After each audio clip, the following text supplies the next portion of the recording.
the agenda way over here. We're going to start off with an instrument PowerPoint, as you can see, with Garfield, and then we'll do our scavenger hunt. But first, I want to send around the attendance sheet. And as the attendance sheet is going around, can you guys talk with your elbow buddy about maybe your favorite instrument to listen to, or one that you play? Or run Do you want over to join see us? your friend.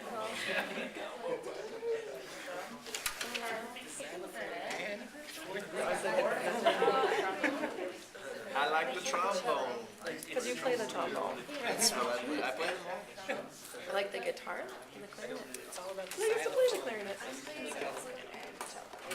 Oh, I like the piano. Do you like the harp?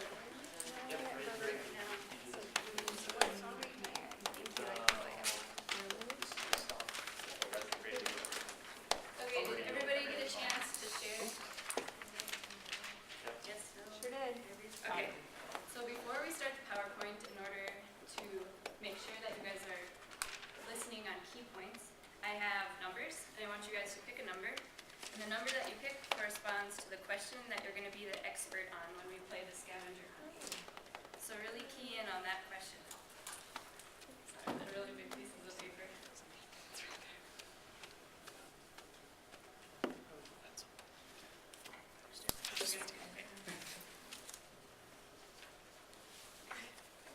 Sorry.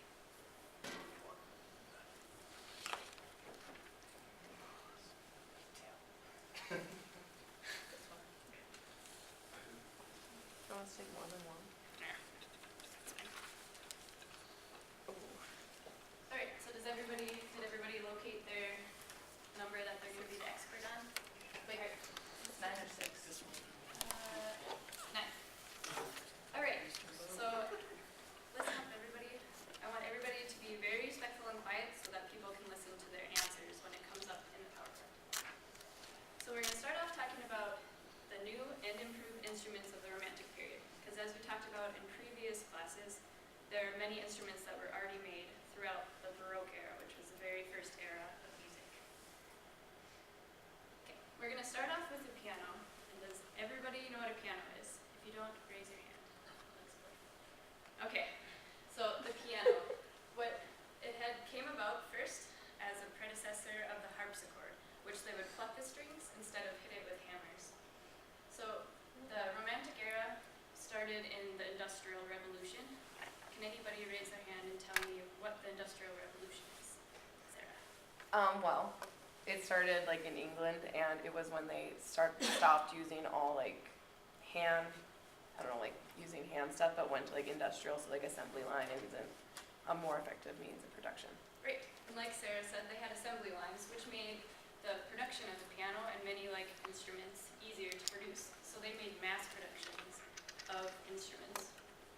And some of the technology that helped with the mass production was steam power and mass production techniques, like the assembly line that Sarah had said. And the steam power just allowed them to get more work done faster. And with the Industrial Revolution, they went from producing 40 pianos a year in the 1700s to 2,000 a year in 1850. So just a little number to see how it increased. And since there were so many pianos being made, there were 2,000 a year being made, they were easily accessible, and it dropped the price down from being a really expensive instrument because they had to spend so many hours on it and so little details on it that the price dropped down, so now everybody could afford it, which made the piano the main instrument that people had at home for entertainment. And some improvements of the piano is the double escapement mechanism, which allowed people who played the piano professionally, they could hit the notes faster and more repetition. So it allowed them to do it without getting tension in their hand. And the next one is expanded range. They had 6 octaves in the 1700s, and then they expanded it to 7 octaves. So it allowed for a bigger dynamic range there.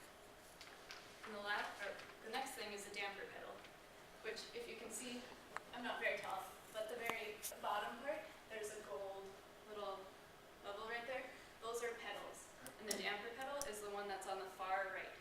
And what it does is it dampens the strings and allows all of them to resonate, and it creates a smooth sound instead of just disconnected. And the very last improvement they did were felt hammers. So So in order to strike the string, they would hit them with hammers. And usually, I think they were metal, but I'm not sure. They would strike them, and it would hit the string, and they would resonate. But what they did in the Romantic period is they added felt to it, which allowed them to play loud and soft, not just one dynamic level. So it increased the playing abilities of the piano players in this era. Next, we'll move on to the brass family. So the trumpet and French horn were already made. They were used primarily for doing calls, and they would do what is called the harmonic series. And that's when, if you don't hold any valves down at all on a trumpet, you can play certain different notes with just that fingering. And I'll show you. There's a mic right there. That's by the reason. Okay. So the harmonic series, what happens is when you play a note, if I were to play a C on my trumpet, there are different notes that resonate without me even hitting it. So if I play a C, a G is going to resonate, an E is going to resonate, a G, and then so on and so forth. It just keeps getting closer and closer, but they're all resonating, which gives it that depth to my sound. So when trumpet players and French horn players would play before the Romantic era, they would just play one note on the chromatic series or the harmonic series, then they would take a crook and put it in the slide, which would make it either longer or shorter, and that would give them a different harmonic series or a different note. But what they did with the power of the steam engine, how they had valves, they applied that to the trumpet and French horn and gave it the valves and the piston and rotary valves. And as it says next on the PowerPoint, it allowed the performers to play outside of their harmonic series. So they could play chromatic notes and different notes, so it allowed for more melodic playing instead of just calls like da da da da. They could do more than just that. Okay. And the new brass instrument that they added was the tuba, which is like a big trumpet on steroids. It's a really huge instrument.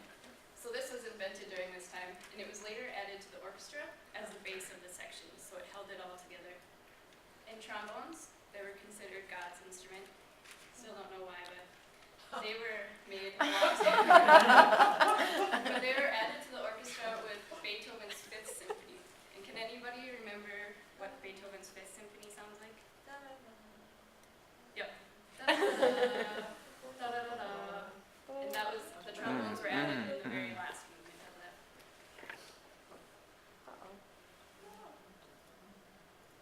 And this is a picture of an oversized tuba. That was kind of funny. They're not actually that size, but I thought it was It's a little oversized. Is that true? It looks like it was. I didn't see any clips, but. Are you sure? Okay, next we'll go to the woodwind family. In the woodwind family, the one that's been used up until this point is the clarinet. But Theobald Boehm, he created a system for flutes, for the metal flutes, because usually they were made out of wood, if you guys can recall from later talks. But the flute he created with the metal, he added rods and little, I don't know what to call it, just rods and interconnected keys that when a player presses down a couple keys, it also presses down more keys, closing the holes. So it made it for an easier way of playing the flute. So this is called the Boehm system, because he took it from his name. And it was later applied to the clarinets, the oboes, and the saxophones. So just all the woodwind family instruments. And the new woodwind that was created during this time was the saxophone. And it's made out of all metal, except for it's played on a reed, which is why it's in the woodwind family.